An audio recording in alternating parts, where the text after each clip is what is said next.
बांग्लादेश में पिछले हफ्ते देशद्रोह के आरोप में गिरफ्तार किए गए चिन्मय कृष्णदास की जमानत पे आज सुनवाई है। सुनवाई मेट्रोपॉलिटन सत्र न्यायाधीश मोहम्मद सैफुल इस्लाम द्वारा की जाएगी। चिन्मय दास समेत 19 लोगों के खिलाफ चट्टगांव के कोतवाली थाने में 30 अक्टूबर को राजद्रोह का मामला दर्ज किया गया था, जिसमें उन पर हिंदू समुदाय की एक रैली के दौरान चट्टगांव के न्यू मार्केट क्षेत्र में बांग्लादेश के राष्ट्रीय ध्वज का अपमान करने का आरोप लगाया गया था।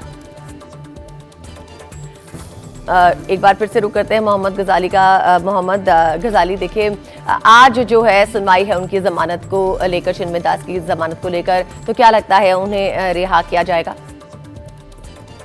जी देखिए, कोर्ट की जहानत पर, कोर्ट की विजडम पर तो कमेंट नहीं कर सकते हैं, लेकिन अगर आप कोर्ट के पिछले फैसले को देखें कि जिस दिन चिन्मय दास की उनको कोर्ट में लाया गया फर्स्ट टाइम, उसके फौरन बाद बांग्लादेश की कोर्ट में इस्कॉन को आतंकी संगठन घोषित करने की भी एक याचिका डाली गई थी, जिसको कोर्ट ने खारिज कर दिया।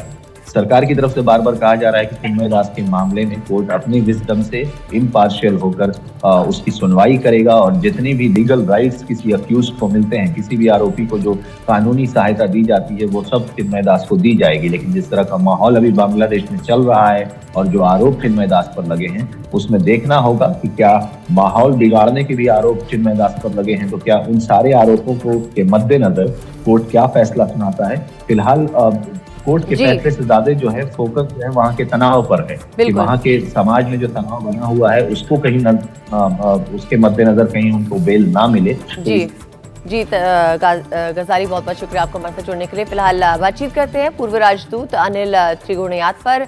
अनिल जी, देखिए ये मामला जो है अब लग रहा है आपको कि क्लोजिंग पे आएगा। आज क्या चिन्मय दास को जमानत मिल सकती है या फिर इस पे और अभी आगे दुविधा बनी रहेगी?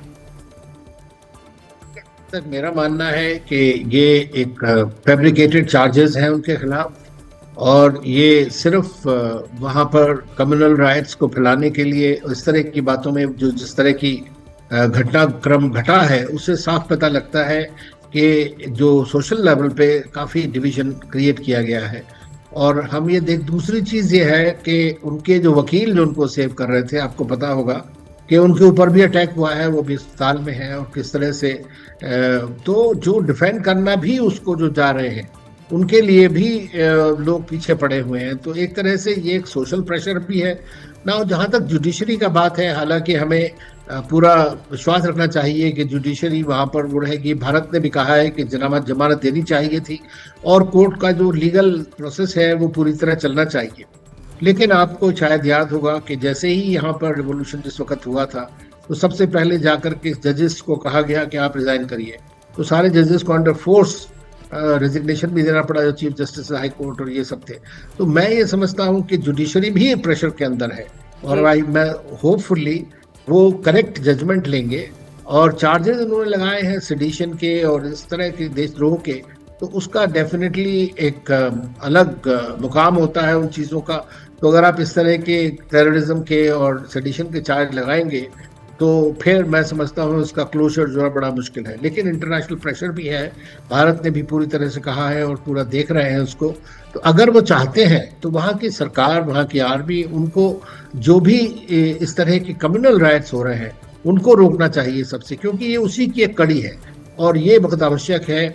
और अगर जब तक वो नहीं करेंगे तो वहाँ पर अमन और शांति आना बहुत मुश्किल है।